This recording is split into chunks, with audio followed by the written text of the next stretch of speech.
জিন্দাবাদ জিন্দাবাদ জিন্দাবাদ শিক্ষামন্ত্ৰী পদত্যাগ কৰিব লাগিবই লাগিবই লাগিবই ঠিকে আছে আপোনালোকে এইটো কৰিছে আমাৰ শুনা পাইছে যেহেতু আন্দোলন হ'ব যোৱাকালিও নগাঁৱত হৈছে আপোনালোকে দিছে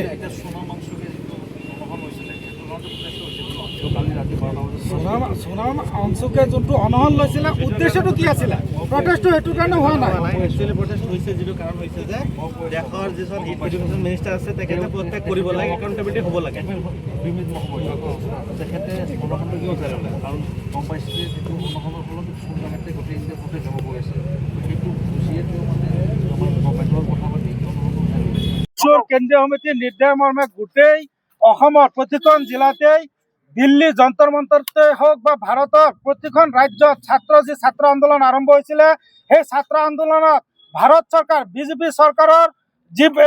এতিয়া কি ক'ম পোখনীয়া যি পুলিচ প্ৰশাসন সেই পুলিচ প্ৰশাসনে যি ছাত্ৰ ছাত্ৰীৰ ওপৰত যি আক্ৰমণ কৰিছে সেই তাৰ প্ৰতিবাদত আজি আমচুৱে গোটেই অসমব্যাপী কলা বেজ পৰিধান কৰি প্ৰতিবাদী কাৰ্যসূচী আৰম্ভ কৰিছে আমিও নগাঁও জিলা সমিতিয়ে জুৰিয়া বজাৰতে এই কাৰ্যসূচী আৰম্ভ কৰিছো কিন্তু আমাৰ দাবী হ'ল ভাৰতৰ শিক্ষামন্ত্ৰী ভাৰতৰ গৃহমন্ত্ৰী পদত্যাগ কৰিব লাগে কিয়নো তেখেতসকল গৃহমন্ত্ৰীৰ যি দায়িত্ব পালন কৰাত ব্যৰ্থ হৈছে শিক্ষামন্ত্ৰীৰ দায়িত্ব পালন কৰাত ব্যৰ্থ হৈছে নীট পৰীক্ষাৰ দ্বাৰা পৰীক্ষাৰ প্ৰশ্ন কাকত ফাদিল হয় আৰু সেইবিলাক বন্ধ কৰিব নোৱাৰে গতিকে তেনেকুৱা অকৰ্মণ্য মন্ত্ৰীৰ দৰকাৰ নাই তেওঁ লাজ নাই তেওঁৰ শৰম নাই লাজ শৰম থাকিলে কেতিয়াবাই তেওঁ পদত্যাগ কৰিলে হয় গতিকে তেওঁ পদত্যাগ এতিয়ালৈকে কৰা নাই বেয়া লজ্জা